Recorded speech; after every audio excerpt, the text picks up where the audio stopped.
Ann. My name's Bernadine Jocelyn, and I'm the Public Policy Director for the Blind Foundation. And thanks for asking me to say a few words about our conference, Connecting Communities, Making the Network for Minnesota. We're here in the afternoon of day 2, and boy, there's a lot of good energy here. It's wonderful to see people have a chance to meet with others that are doing the hard work of connecting rural places to the internet.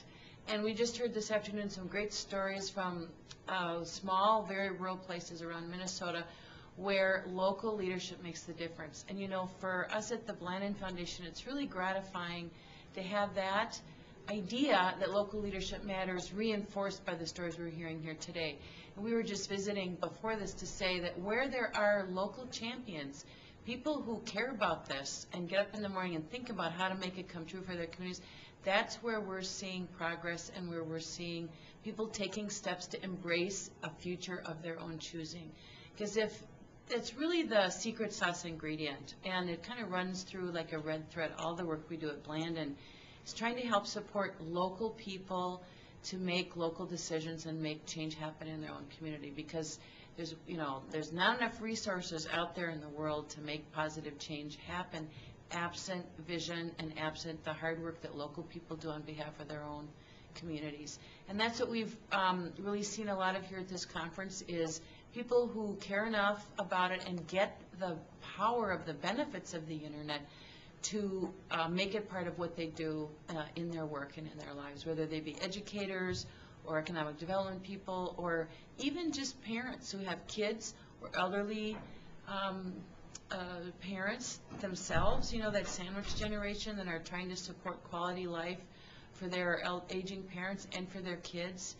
Broadband can speak to everybody, and it's one of those infrastructure platforms that has an impact on quality of life whoever you are and whatever you do in the world. And we're just so committed to helping our rural communities thrive and survive in this ever more challenging economy. And we think that broadband is the critical infrastructure of the future, just like roads and sewers and airports.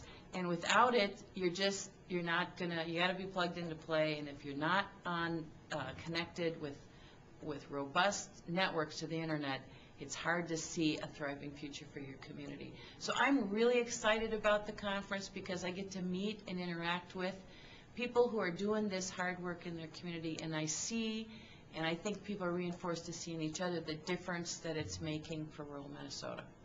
I noticed one group that we've had this year we haven't had as much presence from in the past are some of the policymakers.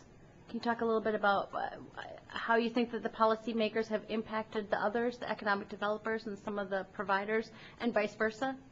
Yeah, it is really an exciting development that we have now a state ultra high-speed broadband task force in Minnesota, and it was really fun to hear them, a couple members of the task force, speak to the participants in the conference about the perspectives and issues that they're bringing to the task force and the challenges as they see, and then the voices of the people here today from rural places and some urban places about priorities and opportunities that they hope the task force will address.